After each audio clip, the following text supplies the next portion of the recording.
We're going to go ahead and get started now. My name is Carl Nelson, Director of the Digital Learning Department at OSPI. And we are going to run through today the changes that have been made to both the ALE statutes and the ALE rules. And we'll also spend a little time at the end talking about highly qualified teachers. Wanted to start just by throwing up some contact information. Any questions that you have about ALE, do feel free to get in contact with us. My information is up there. And with me on the call today, we have Susan Kanega, and she's going to be helping out answering a lot of the questions and just helping out as we go. You want to mention for enrollment reporting questions, your best contact's probably going to be Becky McLean. I have her contact info up there as well.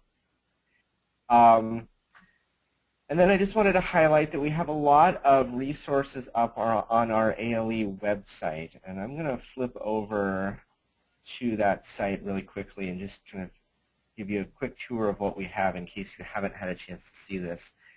We do have the annotated ALE rules available right here. This is what I think a lot of people have seen before. These have been updated with the new rules. So, we also have some information about the revisions that have been made. We have a link to the law that was passed, 5946, and we have also links to some of the documents involved in the rule change process, and we will go ahead and explain a bit more about that as we go. And if you want to see the exact revisions in the ALE rules, we do have that document available as well. This is the one that kind of looks like Microsoft Word track changes where things are underlined when they've been added and obviously crossed out when they've been deleted. So if you want to read that, that's definitely available. As you can see, this doesn't really make for fun reading, but if you're curious about exactly what's changed, this is a good document to do. We also have a higher level summary of the changes as well that is in plain English, so you can read that. We're doing this very webinar, I believe, 5 times in the next couple of weeks. It's the exact same one we're going to be doing each time. Don't feel like you have to attend each and every one. But if you have a colleague that hasn't been able to make it to the one either today or the one we did yesterday, do feel free to let them know. We've got the calendar up here of the upcoming ones. The slides that I'm using today are available. There's a link there. There's also a link right there. So you can get that, and we will probably, I think we've actually already put the slide link in the chat window, so you can check that as well. And then finally, if you're not signed up for the ALE mailing list, probably not a bad idea to sign up. We will send any announcements about changes to that ALE mailing list. Okay, with the resources out of the way, let's pop back to the PowerPoint. And again, just kind of covering our brief agenda today. It's a short agenda, but there's a lot on there. We're going to start out talking about 5946, which was the bill that made these changes to ALE. Then we're going to go into the specific rule changes and finally talk about highly qualified teachers and especially the use of non-cert, non-cert staff. If you have any questions, write them in the question box. We are going to stop as we go and try to answer questions. If we can't get to your question out loud, we will either answer it online here or we'll loop back to you after and get your question answered. One way or the other, we will try to answer every single question that you submit. Okay, so let's start with 5946. 5946, for those of you who were following the legislature this past June, was actually passed really late in the month, and it included a whole bunch of different things about education. There are actually 5 different parts to this. The only part we're going to focus on today is part 5 around ALE. If you want to go read the entire bill, there's a link there that you can get to. But like I said, we're just going to focus on what 5946 did to ALE. So I think the main thing it did, the kind of high-level thing, is it really redefined ALE as 3 course types: online, site-based, and remote, instead of 3 program types. I'm going to get into the details about exactly what those definitions are, how they changed, and so forth when we get to the rules, because there's a lot more information there. So just know that this is one of the things that was changed. I'll also mention, you see the little number 502 there. If you do go read the bill itself, that number 502 refers to the part of the bill where this change was made. You'll see as I go through these slides, I've got those little numbers throughout. So if you're trying to line up where in the bill I'm talking about, it's that little number. The next thing that 5946 did is it allowed funding for all 3 course types for students in grades K through 12. So there had been earlier versions of ALE bills that had course type restrictions in place, or in some cases restrictions on enrolling students from other school districts, non-resident students. There were a number of different proposals that were floating out there. The key thing that everybody needs to understand here is that at the end of the day, what was passed was a bill that allows funding for all the course types. Now, the funding that is being allowed here is a little different than before. Now, before we had that funding restriction in place, which led to the 80% funding, the 90% funding, and keeping track of all of that. That is now gone. And the funding is much higher than it was the past 2 years. But it's not necessarily the normal rate that your district gets per FTE. The way it's going to work is it's being funded, all ALE enrollments are being funded at the estimated statewide annual average allocation per FTE in grades 9 through 12, excluding small high school enhancements. So it's essentially an average rate for high school FTEs. It's often called the running start rate, although I think that's a little confusing because in running start, obviously the funding is split between the community college and the school district, and that's not happening here. Also want to note that it does exclude the funding enhancements for skill centers and CTE students. The actual dollar figure is, as you can see on the screen there, $5,296 per FTE for this upcoming school year. For some districts, that's going to be higher than what they would have ordinarily gotten. Other districts, it's going to be a bit lower. But as I said, for all ALE programs, it's a big increase over what they had been able to claim the past two school years. So moving on, 5946 required that high school ALE courses not only meet district or state graduation requirements, but they have to be offered for high school credit.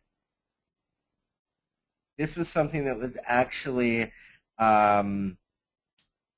more or less in place, and this just essentially reinforced the fact that all ALE high school courses need to be offered for credit. Transfers. So this is essentially the choice transfer process whenever you have a student that's transferring from one district to another.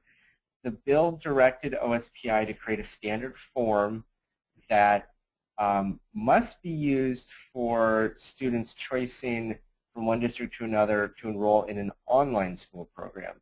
Now what we're going to do is we're going to try to create a standard form that's actually electronic. And while it's required for online, we are hoping that it's something that's useful enough that all districts will use it for inter-district transfers. There's also, if you look at the laws that govern choice transfers, there's essentially a list of different reasons why the resident district should release a student who is interested in doing a choice transfer. And it's adding to that list this idea of enrolling in an online program. So that's a new addition. There were other reasons on the list before that would certainly allow a student to do that. This just essentially reinforces that. The law also now allows a non-resident district to deny a choice transfer request for students who essentially have repeatedly failed to comply with the requirements to participate in an online school program. So if you have a student who's enrolled in one online school program and they weren't making weekly contact, or they were doing something else that essentially meant that they didn't do well, and there was kind of a pattern of that over time, this would allow another district, if that student then tried to transfer into that other district, to deny their choice transfer request. And then the final thing around transfers is that school districts who are doing ALE and accepting students from out of district, if that student drops out of the ALE program, that non-resident district must inform the resident school district if the student drops out. So that is a new change. 5946 also added a requirement that for the next 4 years, districts need to pay the costs associated with a biennial audit. And that audit's going to cover both student outcomes and a financial audit. So this is obviously something that's done by the state auditor's office. We've had lots of questions coming in where people have been asking us, well, what is that audit going to look like? What does it mean to look at student outcomes? Is this going to be like the audits that were occurring, a couple of years ago, where SAO found all those issues? The answer is, at this point, we don't know. The state auditor's office is still developing their plan for what these audits are going to actually look like. We also don't know at this point what costs may be associated with that. So these are kind of to be determined, and after this is all determined, we will definitely let folks know what that looks like. So stay tuned on that one. But do know that the audit scrutiny is increased here. 5946 also made some changes to reporting. Now, it's interesting because we at OSPI had actually already added a couple of ALE elements to CEDARs. So when school districts report information about what courses the students are enrolled in, they now need to be identified as ALE courses. At this point, you're not reporting course type. So if you recall those 3 course types, online, remote, site-based, you're not going to report that an ALE course is one of those 3 necessarily. You are going to report that the ALE course is an ALE course. In the future, we will quite likely have you report course type, but that won't be in place for this school year right now. I should probably mention that you already report online courses as online courses. So when we're talking about course types, we're really just talking about the remote courses and the site-based courses. I would ask you, though, to pay attention and keep track of the types of courses that you're offering in your ALE program. because we will ask you in the year-end ALE report that all ALE programs do, we will ask you for the percentage of course types. We're just not going to ask for that kind of student-by-student, course-by-course breakdown at this point. As I said, that will come eventually, but you know, given the timing of all of this, we didn't feel like it really was going to work to have this start right now. So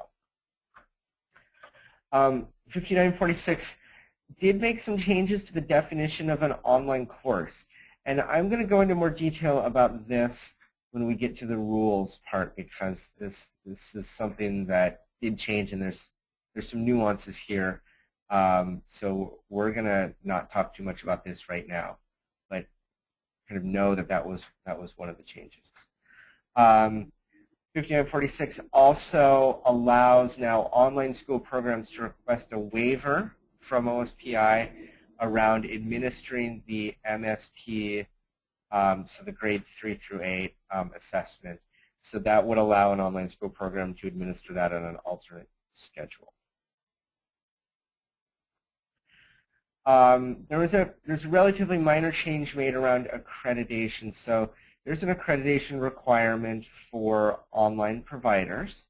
Of course, now at this point, all online providers, all online online school programs do need to be approved by OSPI. Prior to approval, that online course provider or online school program needs to be accredited. A couple years ago, there was a joining of forces between Northwest Accreditation Commission and Advance Ed, and one of the outcomes of that was some of the terminology changed. And so the new terminology didn't line up very well with the law, because we've always allowed kind of new applicants for accreditation to go through the approval process. We needed a fairly simple change in the law here to allow candidates now for accreditation. That was probably more detail than anyone wanted on that one, but just know that that change was made. And then finally, 5946 repealed RCW 28A 15262. And I mention that because if you're reading through the bill, you're going to see things that look new, so they're underlined, but they're not really new. They've just been reorganized. And what 28A 15262 was a section on ALE online programs. And these were things that were either kind of covered elsewhere or in rule, or really should have applied to all ALE programs, not just online ones. And because we are changing the definitions from program definitions to course level definitions, some of the stuff just didn't make a whole lot of sense anymore. And so the bill essentially repealed that, and the stuff that needed to be moved elsewhere was moved elsewhere. So I mention that again just because there could be some confusion if you're reading through the bill. So with that, that is the quick version of 5946. Before we move into the rules, I want to just pause for a moment and ask if there are any questions about the bill. Looks like we're good to go. Looks like we're good to go. Okay. I have seen a few questions come in, and they have been answered. Thank you for that, Susan. You betcha. Okay. So as we go, do feel free to throw your questions in, and we will we'll get to them. Okay, rule changes. So without going into too much gory detail about the rule change process, know that we've done two things. We have filed what's called a CR 103E, which is the emergency rule change process. This makes the rules that we are discussing today and the ones that we've posted on our website, this makes them effective now for the 2013-14 school year. I will note that right now, if you go to the official WAC, website, you're probably not going to see the updates yet. They hadn't, at least yesterday afternoon when I checked, they hadn't updated that to reflect the new changes. So if you want to see the new rules, you're going to need to go to our website, the one right here, and look at those. So emergency rules are actually only effective for a fairly limited number of, or it's like 90 days. So it's not very long, I think. So we've also at the same time filed the permanent rule change process. This includes an opportunity for everybody to provide any sort of feedback or comments about the rules that you want. It also essentially provides an opportunity to make changes. For example, I already found one typo in the rules that we've already filed, and so a change like that we will have a chance to fix. But if there's anything beyond that that you see, that you comment on, we do have the opportunity to make changes in this process. You can send your written comments in. I think email is probably preferred. You see the address there. We are also holding a hearing on 9/25 at 1 p.m. at OSPI. Your comments carry the same weight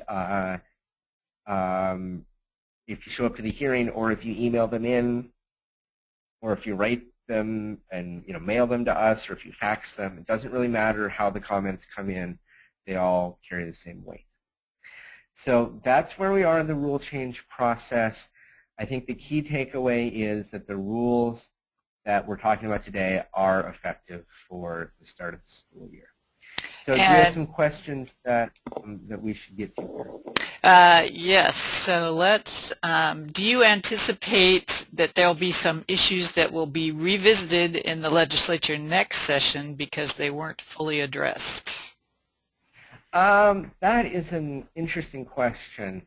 I think as I'm kind of reading the tea leaves here, the fact that the legislature had an audit requirement in there means that they want to continue to really closely monitor both the financial aspects of ALE and the student performance aspects of ALE. So I think that there will still be continued scrutiny on ALE for the next few years. Now, one of the challenges with that kind of work is that the legislative session starts in January, and I don't know that that we're going to have a lot of new information by the time the legislative session starts. And so it could be that there won't be a change this next legislative session, but there'll be more discussion the following one or not. So I'm not sure, and that's probably about all I know on that right now. Alrighty, and then we have some questions about the notifying the resident school districts. The bill says we need to notify if a student drops a course or a program. You said we need to notify the other district if the student drops the program. Do we need to do that at the course level? Yeah, that's a good question. I think that the bill was imprecisely worded on that. And what we've actually put into the ALE rules, I don't believe I'm going to cover this, so I'm going to go ahead and pop over into the annotated rules right now, and I'm going to show you what we've said. So it says school districts enrolling in a non-resident student must inform the resident school district if the student drops out of the ALE program or is otherwise no longer enrolled. So if a student drops a single course but is still enrolled in your program, we would not expect you to notify the resident district in that case. I think, the nuance here and what I believe the legislators were trying to capture with that clause is that sometimes a student is only enrolled in one course. And that one course could be third grade, but that one course could also just be like one high school course.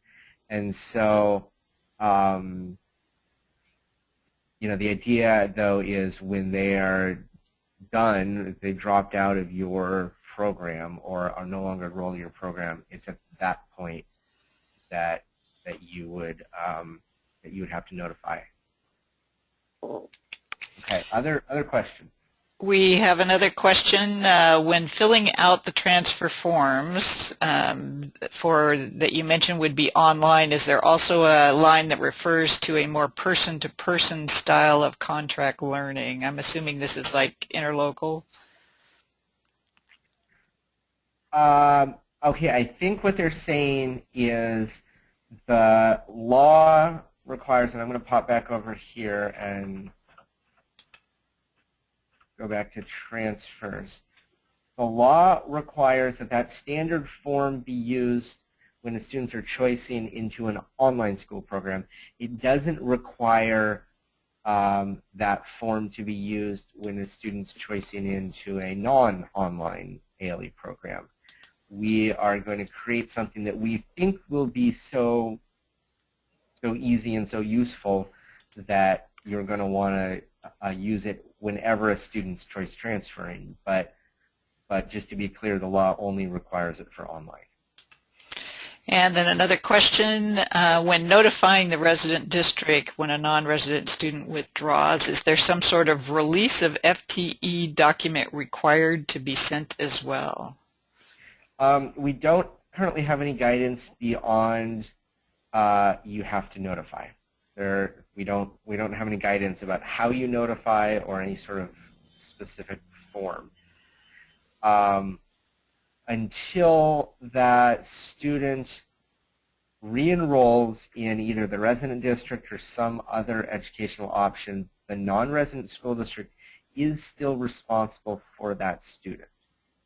And that has not changed. So the only requirement here is a notification requirement. It's not a release of responsibility or anything like that. Just wanted to clarify that one. And I've had a request if we could display the questions and the answers, and our tool doesn't allow us to display the questions in the current mode that we're running in. What I will do is I am posting the questions over in the chat window so you can see the questions, and the ones that I am replying to individually are usually a individual clarification or a specific question from that individual. So hopefully displaying the full audience questions in the chat window will help. Okay, so did we get all caught up on questions? We are caught up. Great. Okay, so we are going to move forward here. And now we're going to dive into the actual changes to the ALE rules. We're going to start with the definition of an alternative learning experience. And so this is in, if you're looking up in the rules, this is in section 3A little I. And the old definition said the broad categories of ALE include, but are not limited to, and then we've got online programs defined in 28A 15262. You may recall that was repealed in 5946. Second category is parent partnerships, and really just defined by significant participation by the parents. And then contract-based learning, which had a very thin definition, by which I mean no definition. So these really weren't well-defined categories.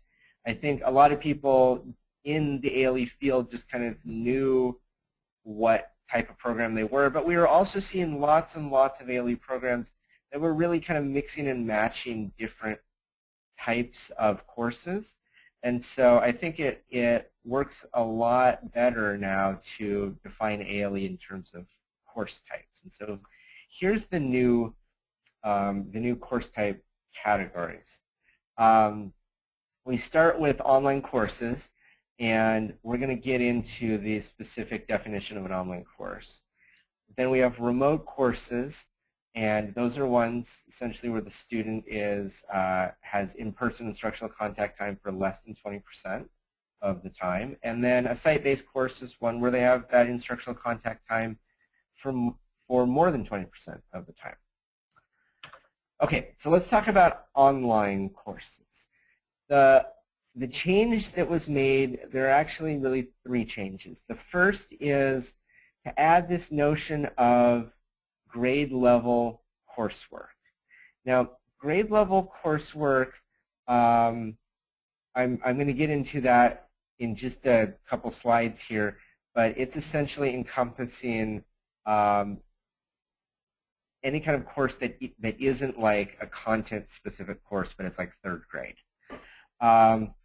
The existing definition for an online course includes that more than half of the course content is delivered online, and then more than half of the teaching is conducted from a remote location.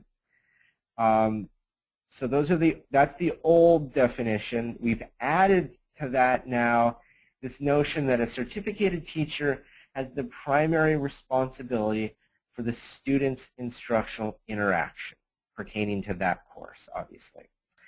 And so what does primary responsibility means? It means that that teacher is the principal individual who provides the instructional interactions.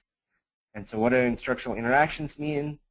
It can include direct instruction, review of assignments, assessment, testing, progress monitoring, and educational facilitation. So we've had some questions about kind of why. Why was this change made? Well, this change was really made to differentiate online courses from more of a parent partnership style remote course where online content is being used.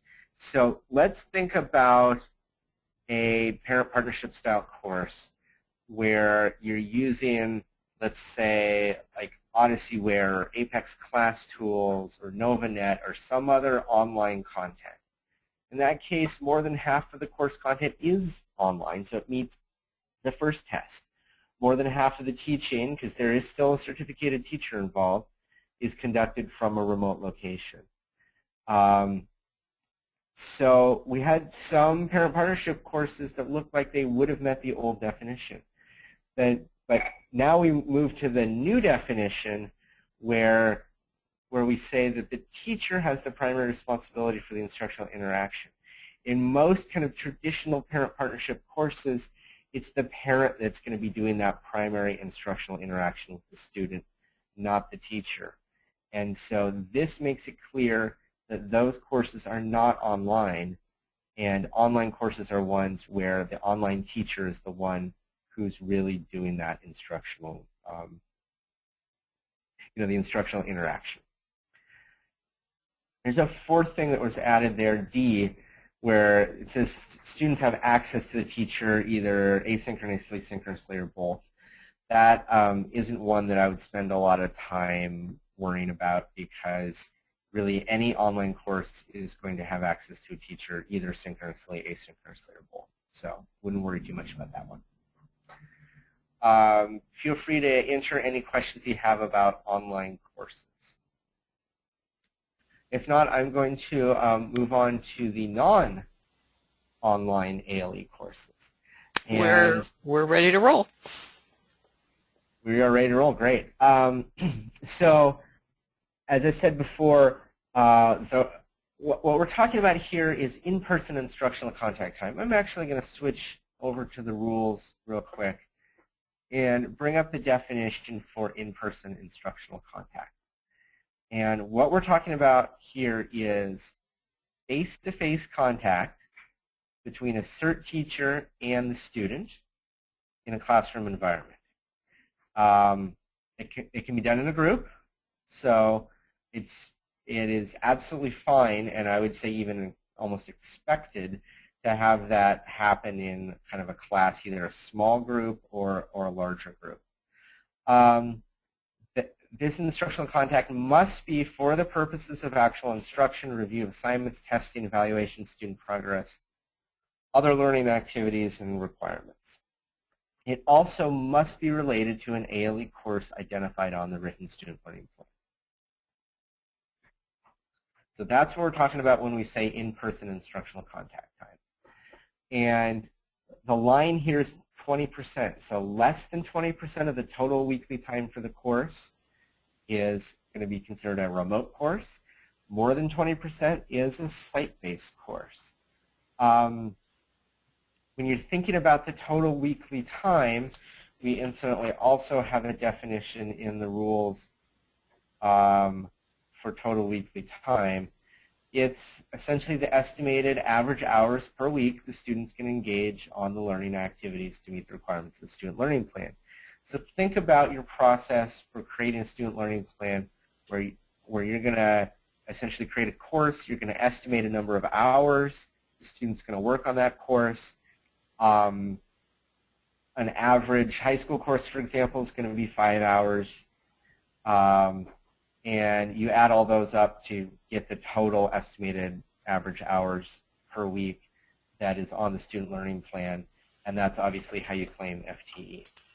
So Carl, we have a question about regarding online. If we use Apex and the student meets at least weekly with on-site staff who sets up the course content, is that online or is that remote? The student does all the coursework online. So, we need to look at the online course again here. So we say more than half of the course content's online. Yeah, that's obviously happening in Apex. More than half of the teaching is conducted from a remote location. So that's where I think I would need more information from this person to know about those kind of teaching activities. And again, we're talking about things like direct instruction, review of assignments, assessment, testing, progress monitoring, education facilitation. So where is that occurring? Is that occurring in that weekly face-to-face meeting, or is that occurring online?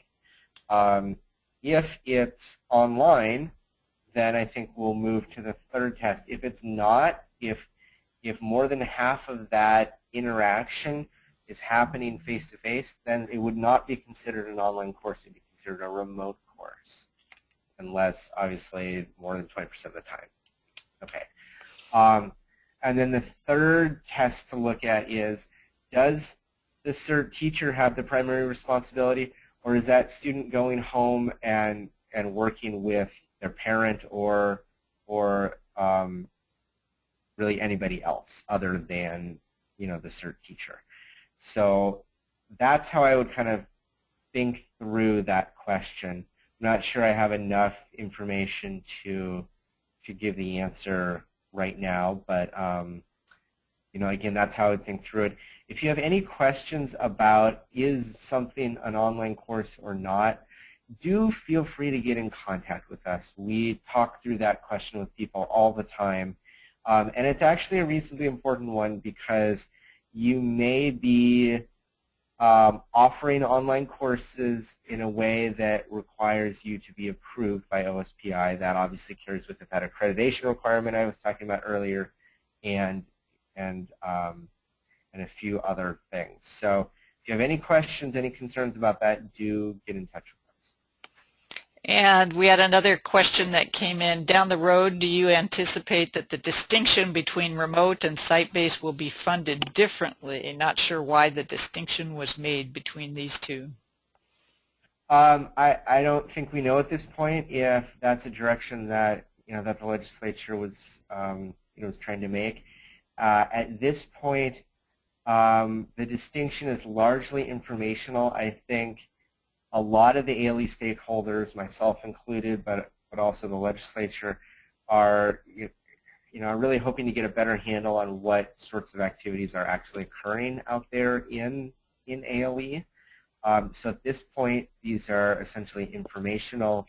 Obviously with the exception of online, where there are separate requirements for online. There were earlier versions of the bill that did include some differences based on course type. I really cannot possibly comment on the legislature, what they're going to do next, because I just simply don't know. And here we have a question confirming whether you need all four, A through D, to be true for the course to be considered online. Yes, you do. But it's kind of funny because D, I think, is always by definition true. Like, I can't think of any course where that would not be true unless it didn't have a teacher, and then you have a whole different kind of problem.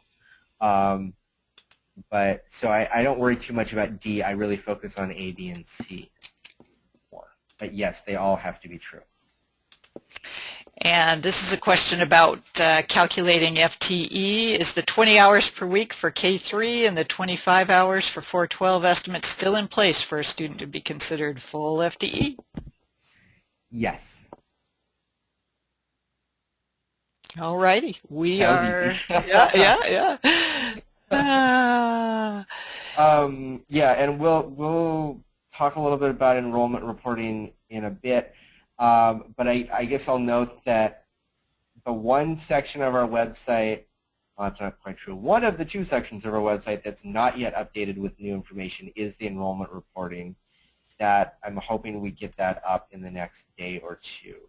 So we are, as you may imagine, kind of scrambling to get all this information out to you guys. So. And we have a question that goes back to our notifying a district for the non-resident students. Can a student who's not meeting minimum progress or contact requirements be withdrawn by the online school within a semester as long as they notify the home district? A student who's not meeting, so they're not making satisfactory progress.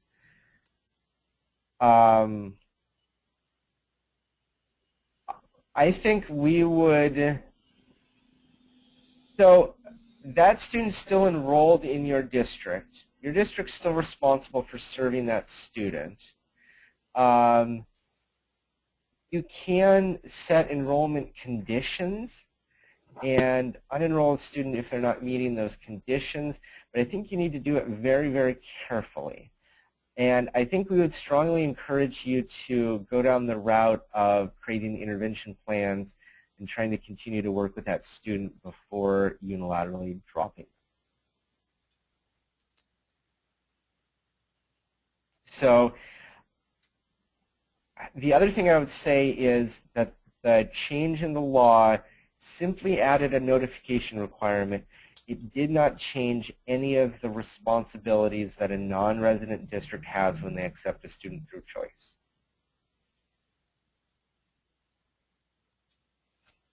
Okay, do we have other questions? We're ready to roll here. Okay. So I'm going to click over, and so we've talked about the difference between site-based and remote. There were a few other changes, and I kind of alluded to this earlier, but of course ALE is now defined at the course level, or for grades K through 8, we have this phrase, grade level coursework. What does coursework mean? When we're talking about coursework, we're talking about something that's not structured into subject-specific courses. So we're not talking about a math course or an English course, but we're talking about a single course that's going to encompass all the material the students expected to learn, like 3rd grade or 4th grade or kindergarten. It is not intended to include experiences that are smaller in scope than a typical course. So it's not meant for the workshop that you might offer, or the enrichment activity, or the field trip. That's not grade level coursework. Grade level coursework is a broader thing. So the other change that was made in the ALE definition was the clarification that ALE is a delivery method for the program of basic education. That was something I think everybody agreed on, but it wasn't really specified, and now obviously it is. Okay, so there's some things that haven't changed in the definition of ALE. So ALE is still provided in whole or in part independently from a regular classroom setting or schedule.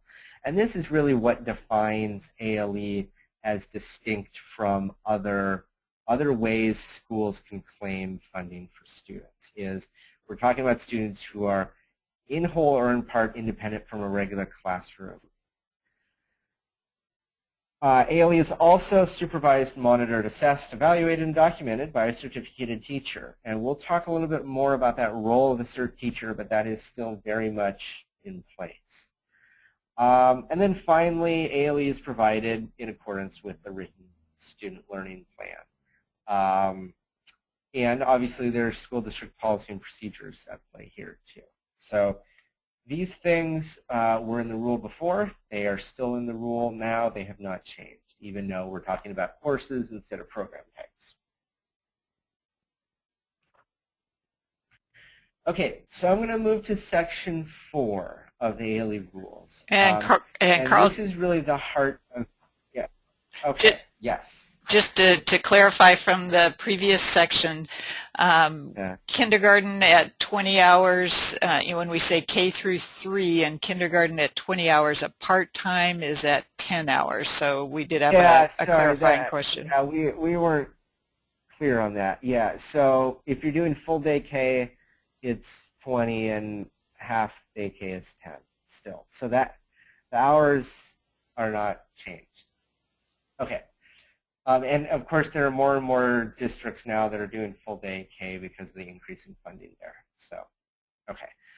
Okay, so if you read only one section of the ALE rules, and you shouldn't because you should read the whole thing, but if you read only one section, make it section 4 because this is really the heart of ALE.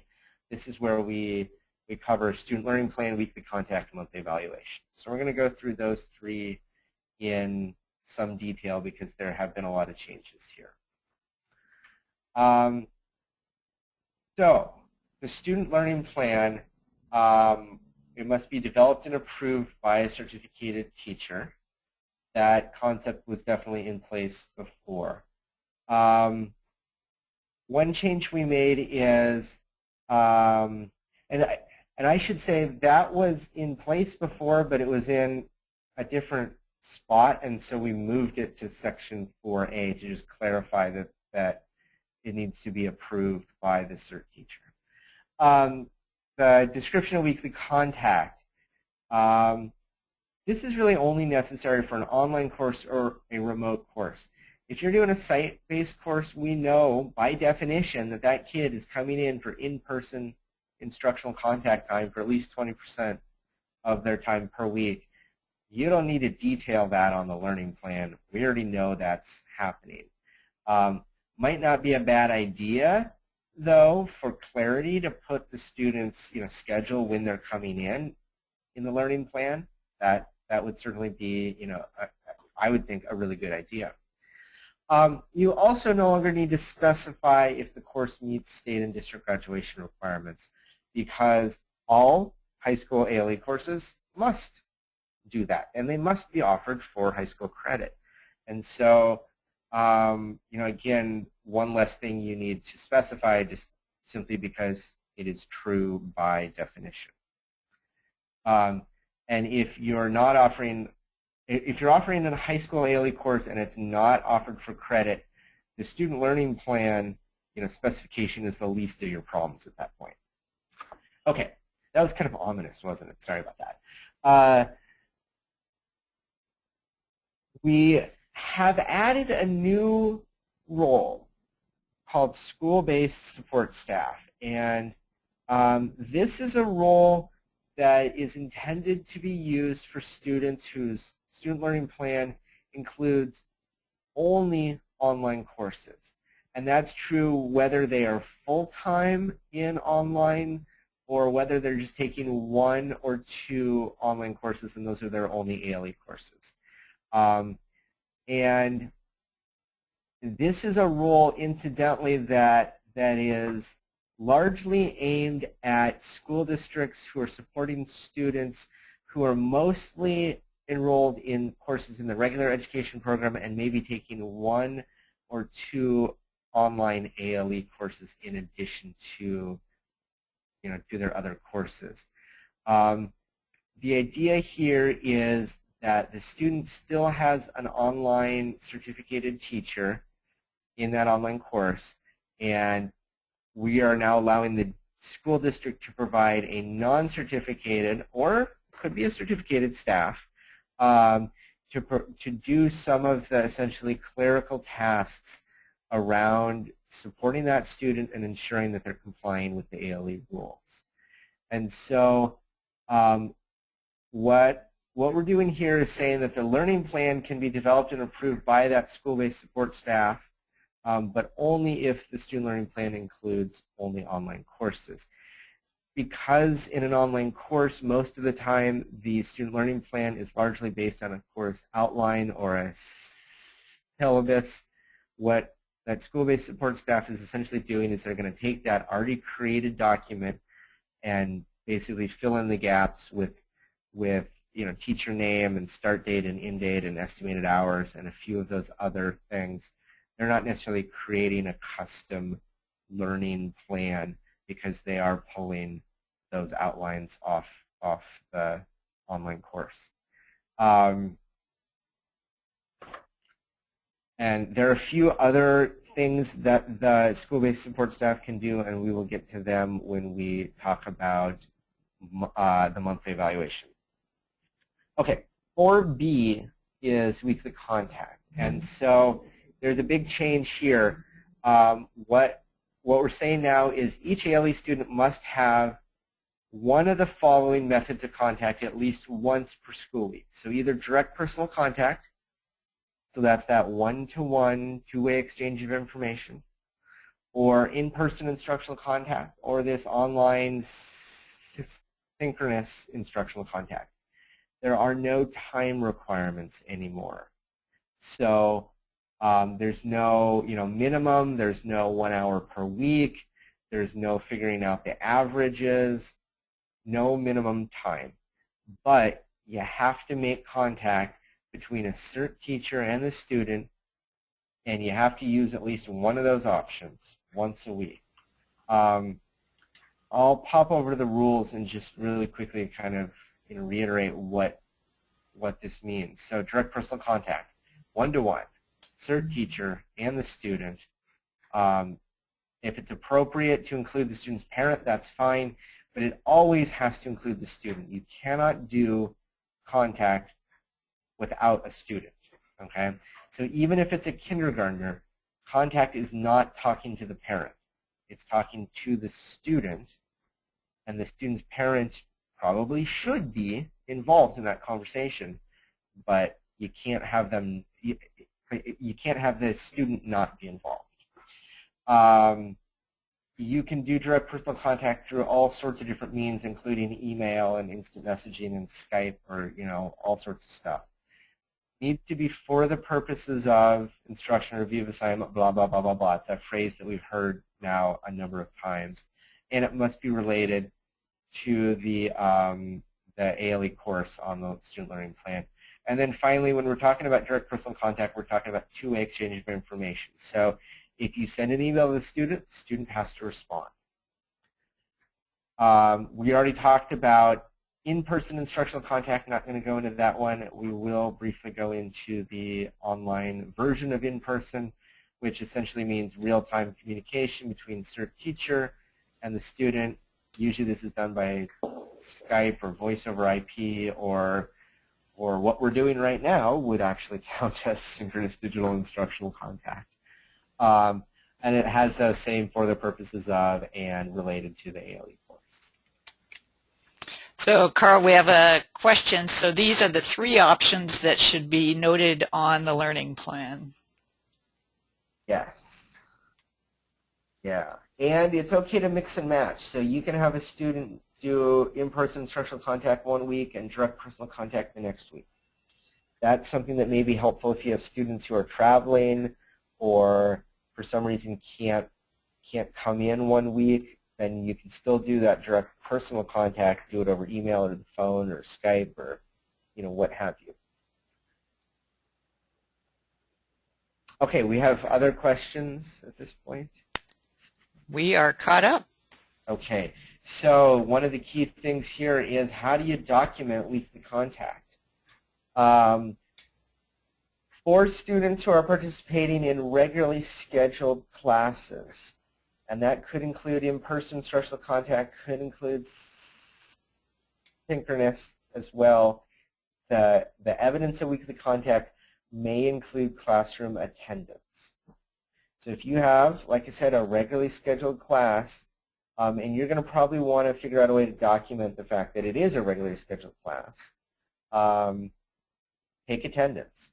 There's no minimum time here, so it could be a half-hour class that that you're talking about. That would meet the weekly contact requirement. It may not meet the definition of a site-based course at that point, but that's not the point here. The point is it would meet the weekly contact. For students who are not participating in a regularly scheduled class, you should do the same sort of direct personal contact log that you've kept in the past, where you're including the date of the contact, the method by which the communication was accomplished. So was it email, was it phone, was it face-to-face, was it Skype?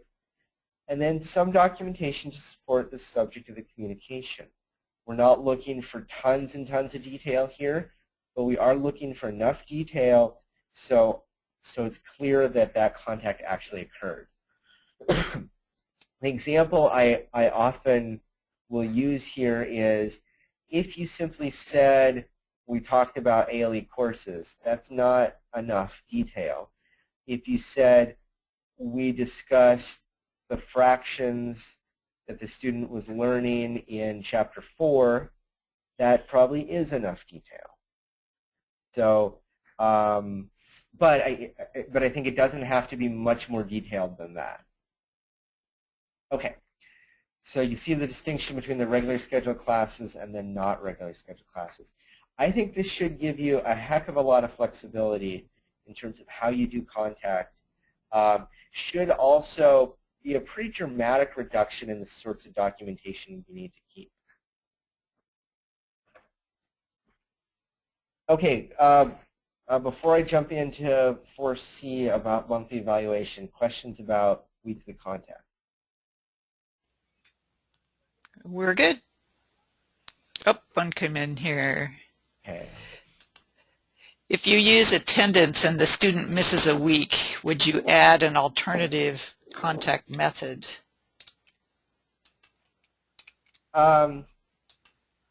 Okay, so we have guidance on our site that says if there's some rare thing that comes up and a student misses weekly contact, you don't necessarily have to make it up. That's something that really should not be a pattern, though. And I think you should, for example, if you have students who are ordinarily coming in for in-person instructional contact and they're unable to come in, I think it would be definitely a best practice to find an alternate way to make that contact, be it phone or email or what have you. So I think that answers the question.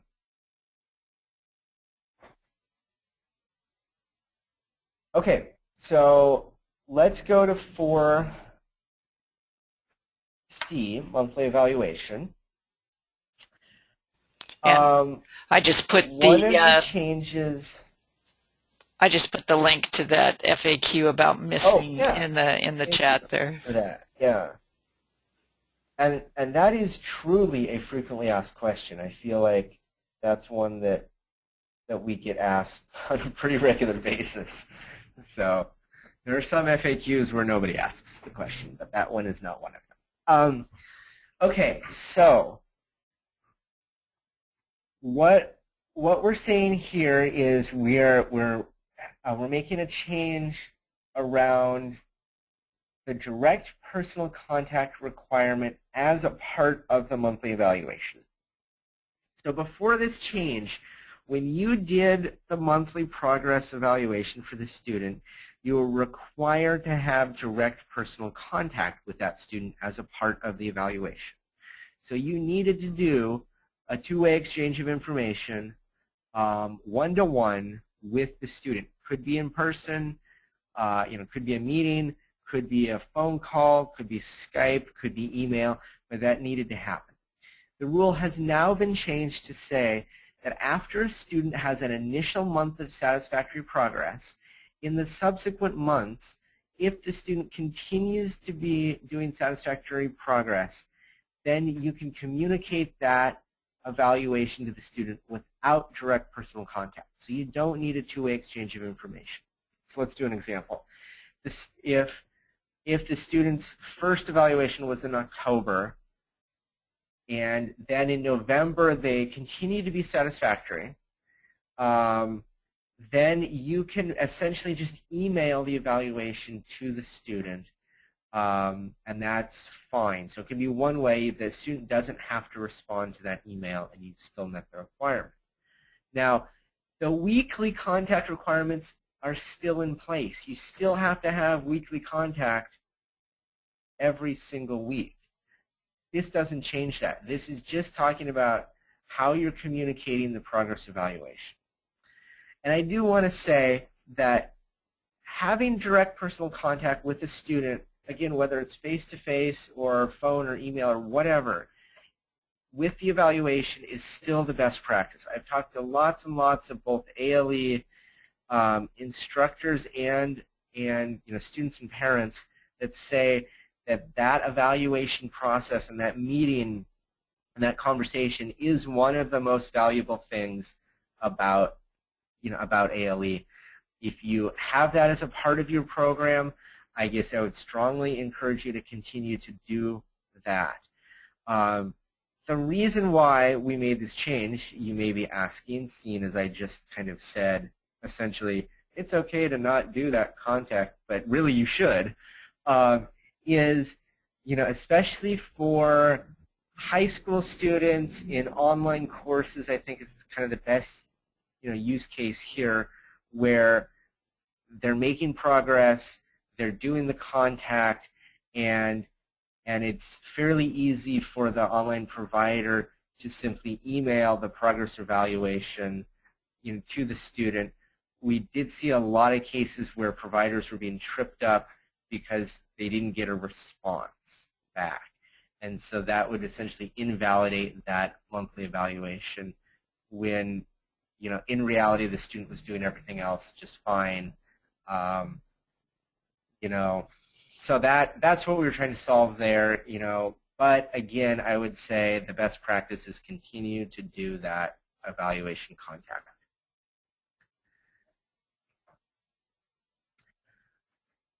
We've made a few other changes around the monthly evaluation. So prior to this change, you had to do the monthly evaluation within the month. So it couldn't spill over into the next month. We've made a change, so now we've said the monthly evaluation must be completed within 5 school days of the end of the month. So it gives you a little extra kind of, time, a little extra grace period there to get the evaluation done. So for example, October, before you would have to do that evaluation within the month of October. Now you can complete it up until November 7th.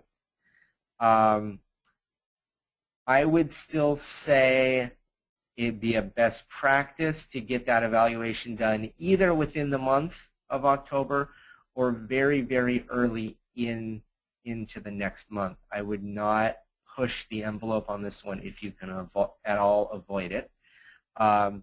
In part because you cannot claim funding for a student in the next month if they have not yet been, been through this whole, evaluation process.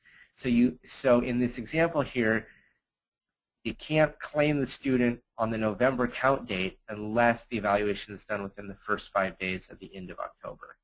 So do it quickly, but if your evaluation spills over, because the student was ill or for some other reason, we're not going to take funding away from you in that case as long as you get it done within the first 5 days. There's Also, going back to this notion of a school-based support staff for online students, the school-based support staff has a role here where they can use the student's progress grades in the online course to determine whether the student's progress is satisfactory. Now, there's a bit of a kind of a caveat there because some online providers in their grade systems, they don't account very well for progress. So if a student should have done 10 assignments and they did 2 assignments, but they did very well on those 2 assignments, somebody could go in and look at the grade book and it will show the student was, for example, getting an A on those 2 assignments. But what we want is for the school-based support staff to take a look at that and say, well, the student may have done well on those 2, but they should have done all 10 assignments. And so they're really not making satisfactory progress.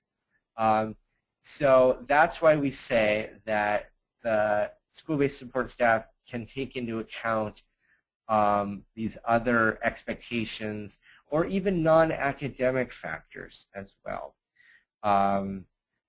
And so they are going to be basing the determination on the grades, but they can make some adjustments as they finalize that determination. School-based support staff can also communicate the evaluation to the online student. And you can use the progress grades posted in the online online tools, the learning management system, as the documentation. But I will say another kind of caveat to that. If you are, if you're going to have the school-based support person take into account those non-academic factors or other school expectations, you're probably going to want to document that.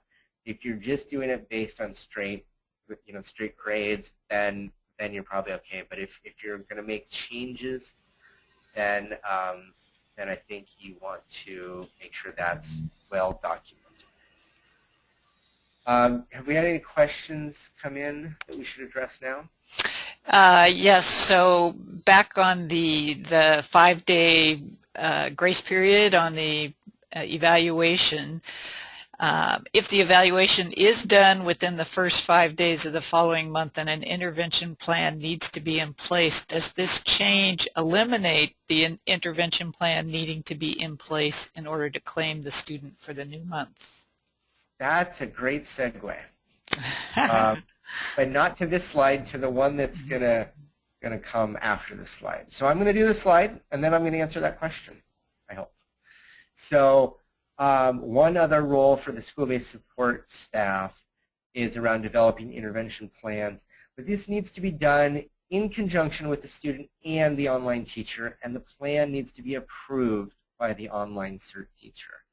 So even though we're allowing some flexibility here, this is not diminishing in any way the role of the online certificated teacher as the teacher who's really responsible and accountable for the course.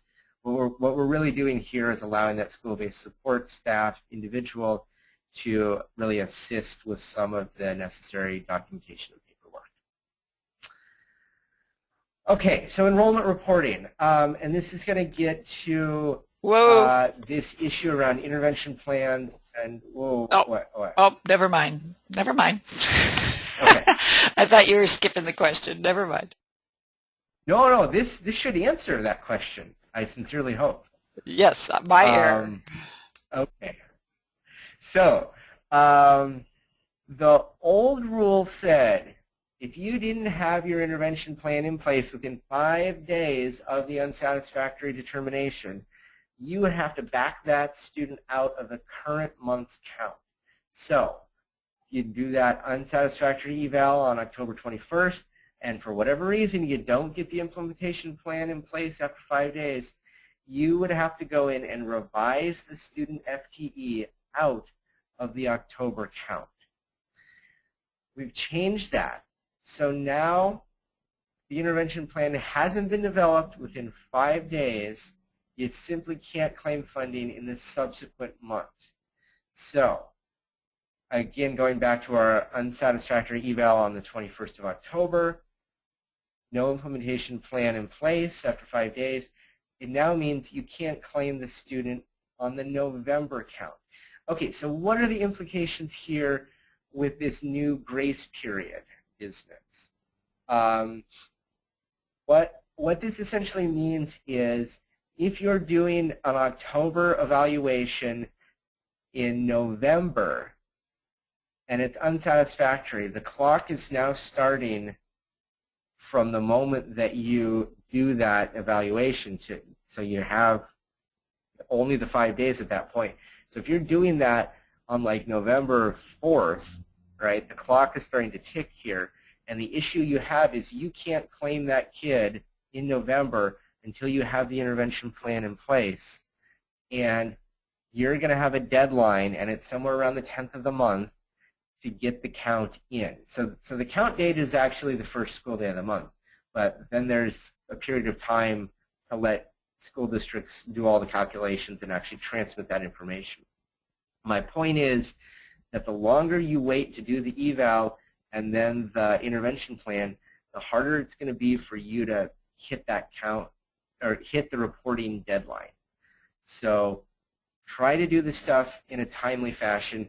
We're giving you guys some flexibility, and we're hoping to do this in a way that is not going to cost you any money in terms of lost funding, because under the old rules, there were some cases where you could have lost some dollars. We hope that this new method is a bit better, but I guess my counsel to you is to not push it so much that it makes it hard to actually claim funding. Okay, so I think that answered the question.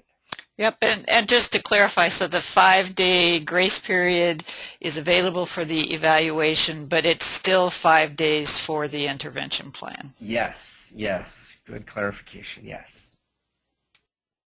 Okay, so let's move on with enrollment reporting. We made a couple little changes around programs that end in May or students who graduate in May. So programs that end in May can use the last school day in May as their June count day if the ALE program calendar indicates the last day of school is in May and the student's learning plan ends on the last day of school. So we have schools out there, ALE programs out there that end in May. Unfortunately, under the old ALE rules, you would not be able to claim any of your students on the June count because you can't claim a student after the end date of the student learning plan, right? And that meant that we had districts out there that were going to lose essentially 10% of their apportionment. And that seemed like a bad thing. So we made this change to allow you to use the last school day in May as the June count day. Same deal with students who graduate in May, and the requirements here are the ALE program calendar has to have a May graduation date on it, and the student learning plan has to end on the last day of school for high school seniors. So hopefully a way to allow districts to claim a little bit more funding than they may have otherwise been able to do. Okay, enrollment reporting. So you are moving forward going to report ALE students on the P223, and you're going to report ALE students on the monthly SAFES ALE report by program and a home district. This is essentially unchanged. The big difference with the ALE report, the monthly ALE report, is you no longer have to report 80% and 90%. And you don't have to track 80% and 90%. And everybody should be cheering at this point, but we have you guys all muted, so I can't hear the cheering. So that's very disappointing for me. But anyway, and as I mentioned before, the P223 and the SAFES ALE are due around the 10th of each month. So that's the deal with enrollment reporting. This is, as I mentioned before, one of the areas where the guidance on our website has not yet been updated. The enrollment reporting handbook that's available on the OSPI site has been updated. We just don't yet have it on our website yet. So, and thank you for the people that are cheering in the question box. Thank you. Okay. All righty, and just a clarification on the May June. If the evaluation is hang on. Whoop.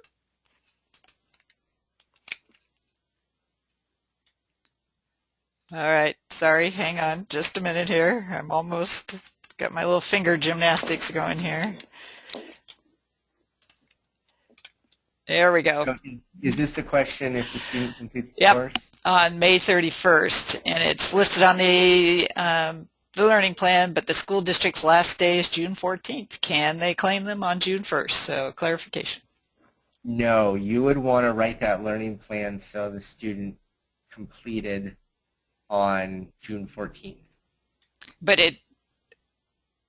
Or just simply not claim the student, or create a new learning plan to have them do something else for that 2-week period, which seems awfully silly.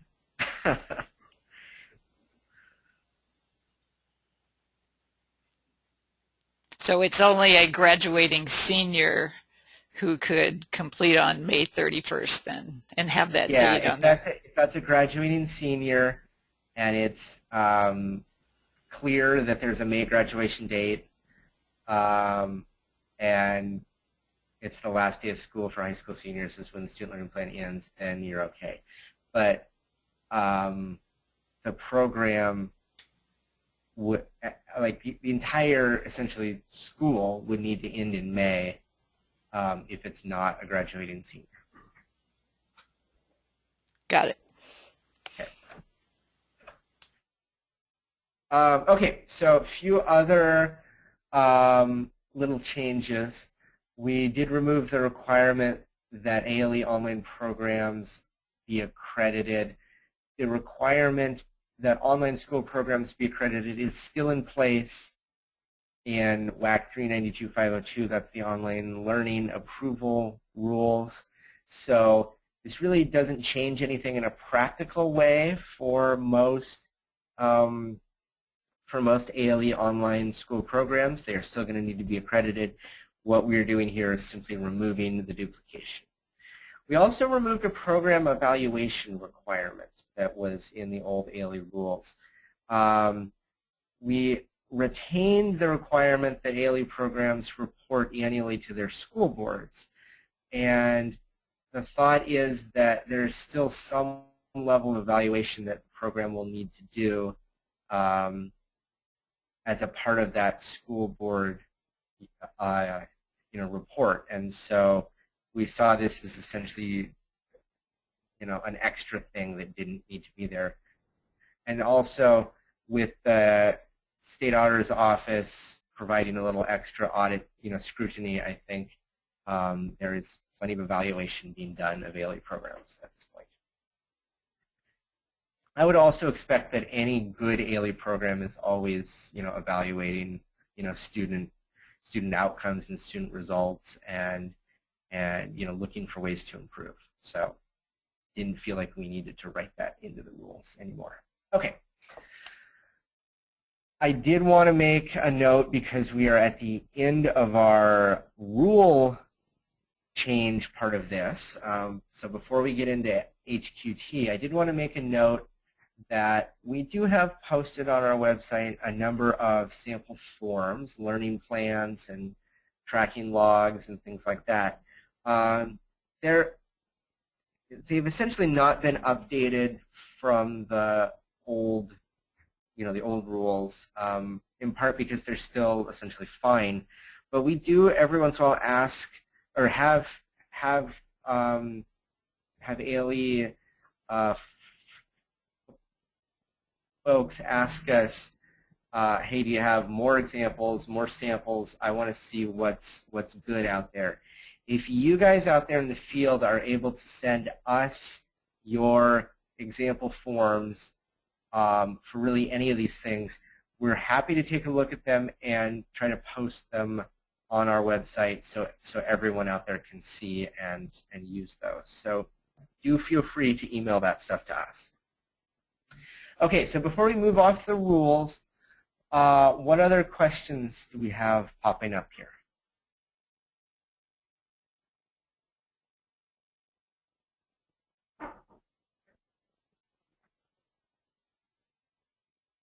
You may be on mute, Susan, if you're talking. Thank you, Carl. I was just talking to myself. All righty, so here's another question about the June graduation. If graduation is June 8th, but the regular school year ends June 14th, do we need to make the seniors' learning plan end on June 8th? If the last day of classes ends on June 12th and everyone's gone, it seems silly, but we do a June progress on June 5th. So clarification on June. If graduating senior graduates on June 8th, I would make that the end date on the student learning plan, not the 14th. Okay. And we also have some some rules around communicating the the evaluation on the last week of school in June, and those are unchanged. But if you're not sure what that looks like, feel free to look it up in the rules. Okay, did we have another question or two come in? We do, but you are going to cover them coming up. So I'm holding them at bay, and I'll just make sure that they're answered, and if not, I'll pop them in the window. Okay. But here we have one. What do we do about kids who don't end up graduating? Do we need to update all those plans with a new date? So that would be a new plan, actually. So I would expect that you would know somewhat in advance if the student's not going to graduate. I mean, there's one sense that doesn't really matter because you've already counted them in June and so forth. I think it would make sense to extend the learning plan out until the end of school for everybody else. And you're obviously going to want to think about what learning plan you would put in place for the following school year as well.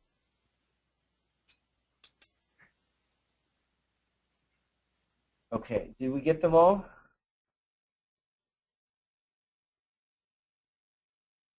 I think so. Okay.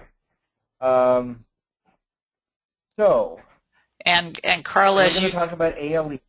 Yep, and one of the questions that's out there is kind of the distinction between the HQT and then the CERT that may be managing the learning plan. So we do have a question about that if you want to keep that in mind as you go through your presentation. Okay, we'll try to touch on that.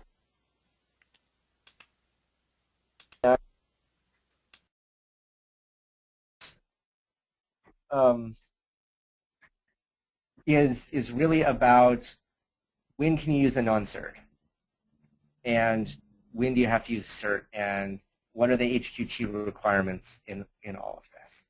So we have actually at this point released a fair amount of guidance about this. There was a statewide memo that went out, I believe, last March, and we also have a bunch of information up on the website as well. And I'm gonna, before I even get into this, I'm just gonna go ahead and show you. You see over here in the navigation, ALE and HQT. There's the memo, and lots of questions. Okay, so just to be really crystal clear here, teachers in ALE programs must meet the HQT requirements when teaching core academic subject area courses. So the next question we almost always get are, what are the core academic subject areas?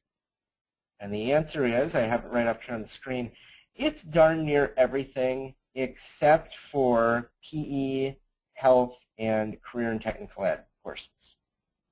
Everything else, including things that I think a lot of people don't often think of as core academic, things like dance and music and theater and art, those are on the list for core academic subject areas. And I also want to be clear that this idea of a teacher who is assigned to the course but actually isn't teaching the course, isn't doing anything, they're just the HQ and they get assigned there, that's not a valid way to meet the HQ2 requirements. What we do have is this notion of an instructional support service provider. These are individuals who are not doing necessarily direct instruction, but they're providing instructional support services. It can either be a school district staff or a contractor that you're working with.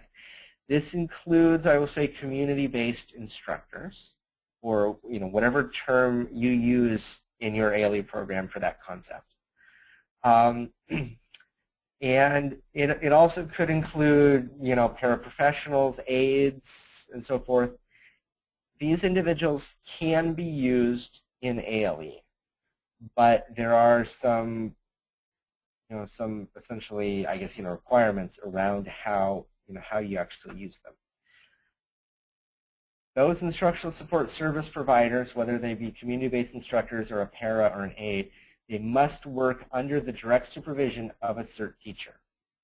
And that means that the communication between the instructional support service provider and the CERT is intentional and frequent while the instructional support activities are carried out.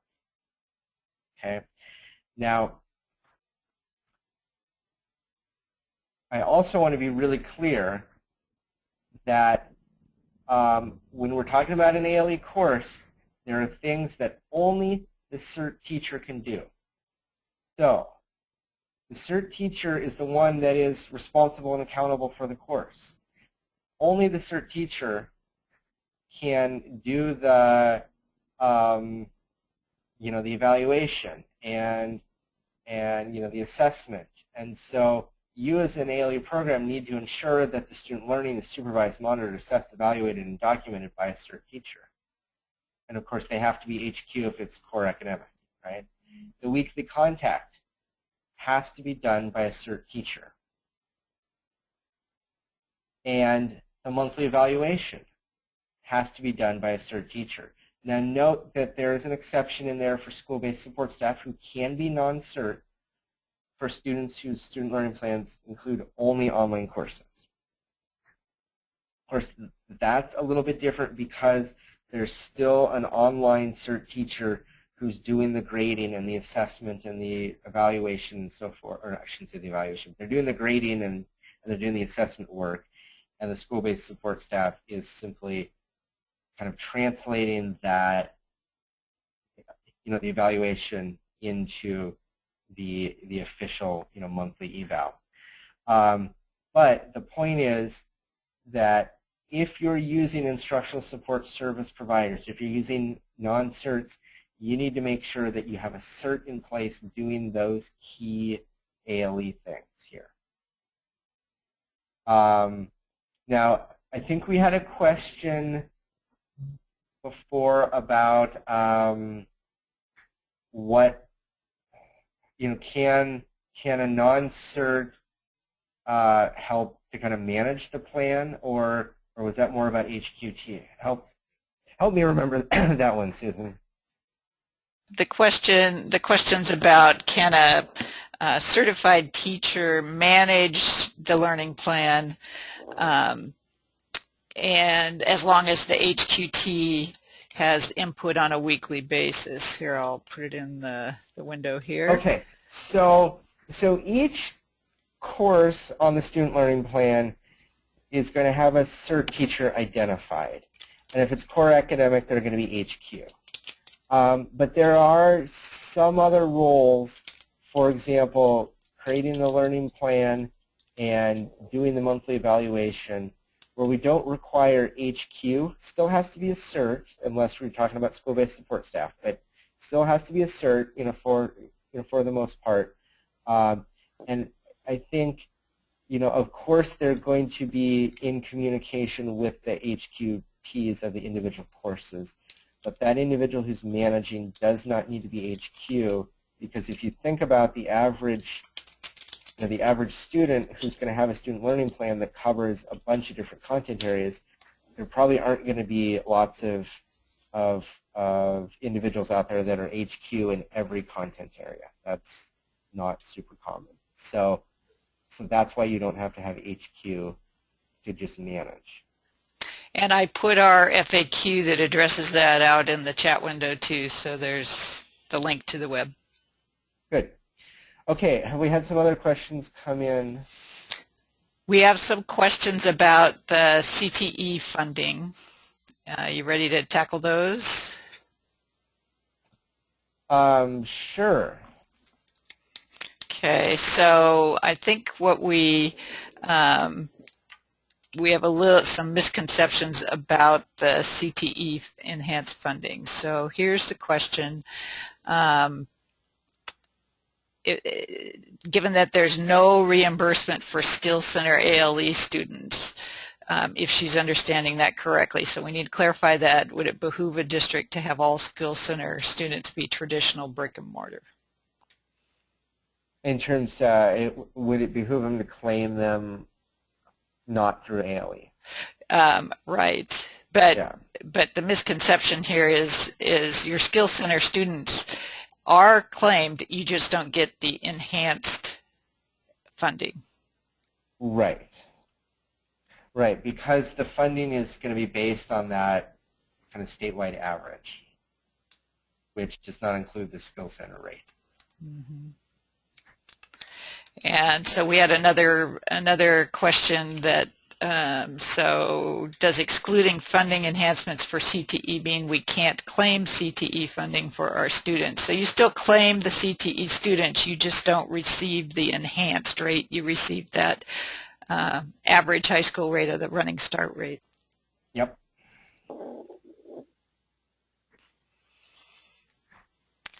All righty. Otherwise, we are current with the questions. Okay. So I was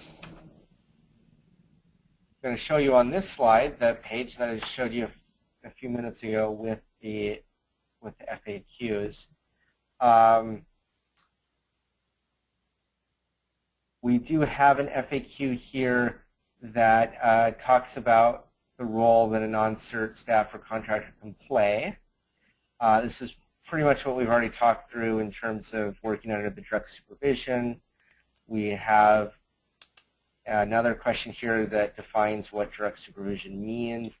This is essentially what I've already explained, and I show this to you just because if you want to refer back to it at some other point, it's here. If you need to show someone else within your school district, it's all right there. We will, in the next day or so, I would expect actually probably sometime today, we will update these questions because these don't currently take into account the school-based support staff role that we've been talking about. But as long as you can deal with that for the next few hours, that's where it is. Carl, we've had a question. Does the certificated teacher have to be directly supervising the para daily in a PE class, for example? So the definition of direct supervision here means that the communication between the cert teacher and the instructional support service provider, essentially the non-cert, is intentional and frequent. That does not necessarily mean daily. It certainly could be daily. We don't have guidelines on what exactly intentional and frequent means, but I would expect contact to happen, on a regular basis. It's going to be difficult for the CERT teacher to fulfill their role under ALE around monitoring and assessing and evaluating when there's a non-CERT in the mix, unless they are frequently talking with the non-CERT. And we have a question about providers that have a team teaching approach, and the school has asked for a specific teacher to be assigned, designated teacher. Is that enough? What documentation would I need to show the teacher is meeting the requirements? I know exactly which provider you're talking about. Oh, yes. Yeah, so if they've assigned a teacher, I think that's fine. They, they either understand the ALE rules or are in the process of understanding them. And so I think for your role as the person purchasing the course, you would simply document the teacher that they've assigned to the course, and that would take care of it. And Carl, we still have a little bit of confusion about the CTE enhanced funding, asking for us just to restate that. Can we claim enhanced CTE funding for ALE students who are enrolled with a CTE certificated teacher? You can claim funding, but it will be, the amount you will get is the ALE rate, not the CTE rate.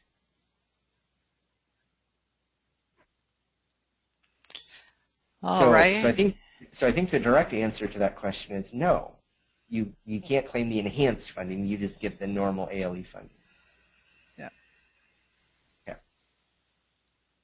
So with that, I'm going to switch it back to my PowerPoint here. We did actually get through this a little bit faster than I thought. We are happy at this point to stay on the line and answer any additional questions that you have. You can also obviously get in contact with us, and I can pull up our contact information again. So you are more than welcome to send us an email or give us a call if you have more questions. And with that, thank you for your time. Good luck with the beginning of the school year. And please let us know how we can help. And like I said, we will hang on the line here for a while, and if questions come up, we will answer them. And if you want to, if you want to go, that's great too.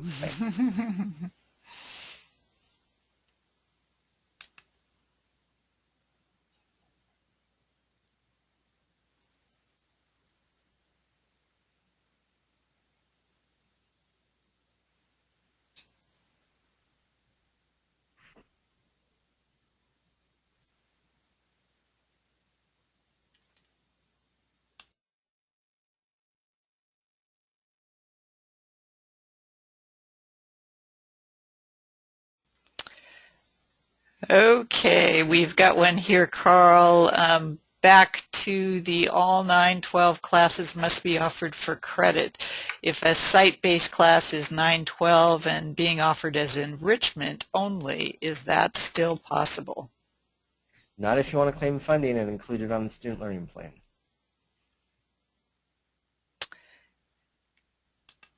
And here's one: when setting up a CTE class, do I say it's ALE funded or not? Not really sure how to answer that.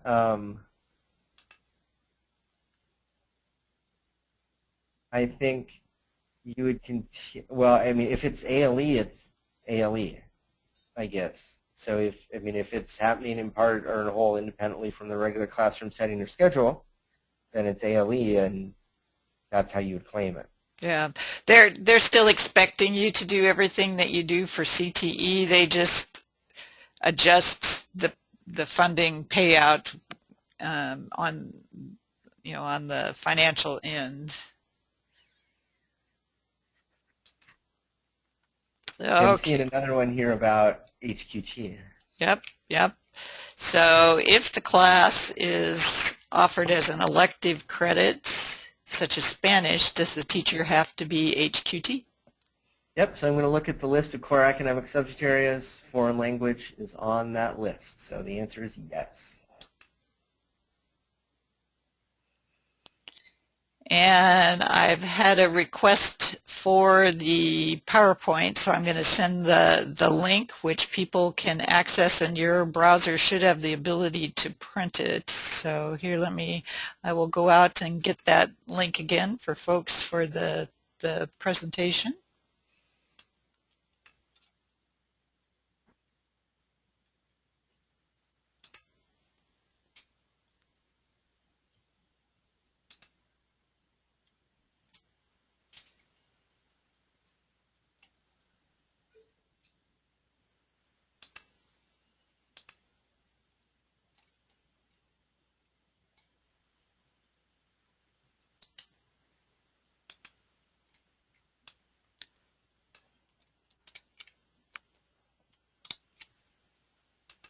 Okay, I see another question in here. When we report on the number of courses at the end of the year as remote, site-based or online, will you be asking specifically how many on-site are core, elective, etc.?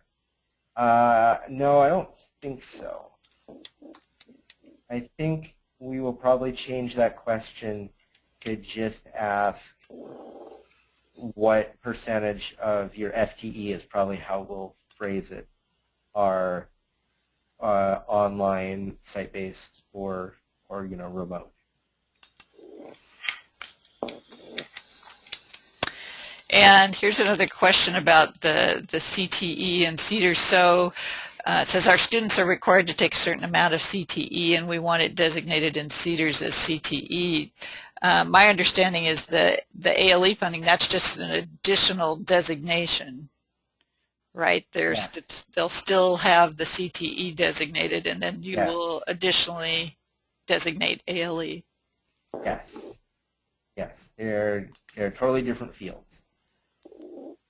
Okay, so we've got a cross-crediting question here. Synchronized swimming, just as an example, could be PE, not an HQ area, or could it be dance? I would think synchronized swimming is PE, not dance. But I mean, I don't know a lot about synchronized swimming, so. But I'm not sure. I think it may be smart to go look up the state course codes and see if there is a course code that would align to the course that you're offering and what content area is it in. Okay, we have a question. I'm going to answer the other question that Karen put in the same way. Go look at the course codes and see where it makes most sense. And incidentally,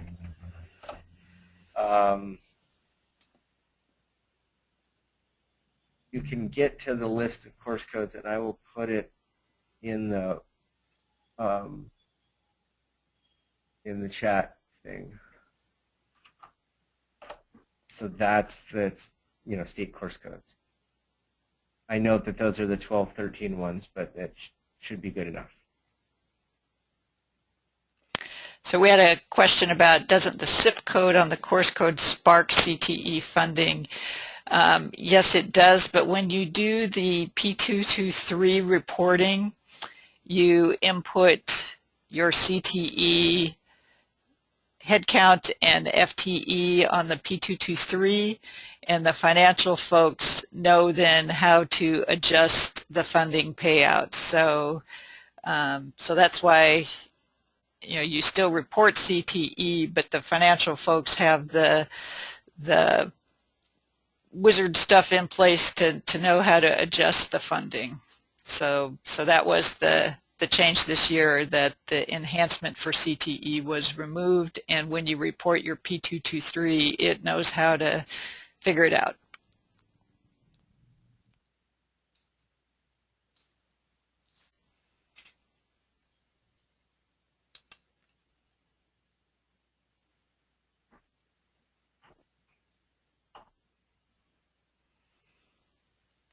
All righty, questions are slowing down.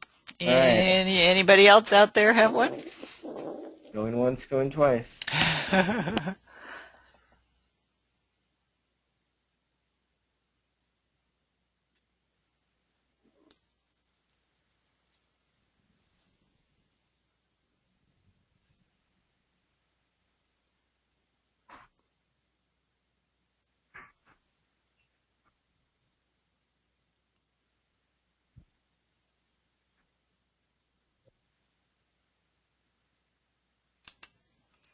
Here's one. Can you clarify for remote courses what needs to be on the learning plan? Sure. I mean, the easy answer is the same thing that's on any other ALE learning plan. And so what I'm going to do is I'm going to go to section 3N of the rules, which is where learning plans are described. And so for the remote course, you need the beginning and end date. You need an estimate by the cert teacher of the average number of hours. You need a description of how weekly contact requirements will be fulfilled. You need essentially, a description of each course or coursework included on the plan. So goals, objectives, activities, and you want to write that in a way that facilitates the monthly evaluation. You need to identify the certificated teacher who's responsible for that course. You need to identify the instructional materials. You need to you need to include a description of the timelines and the methods for evaluating the student progress. And you need to identify whether or not it meets the state standards and other requirements.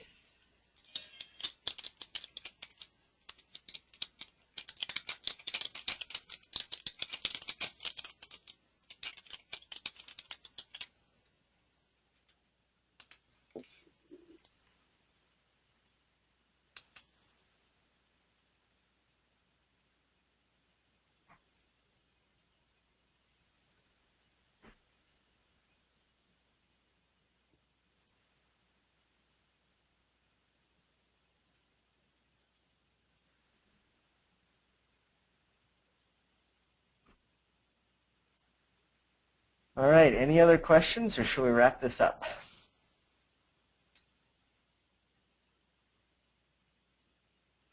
I don't see anything new in the queue. All right. Well, thanks everybody for attending. Have a good year.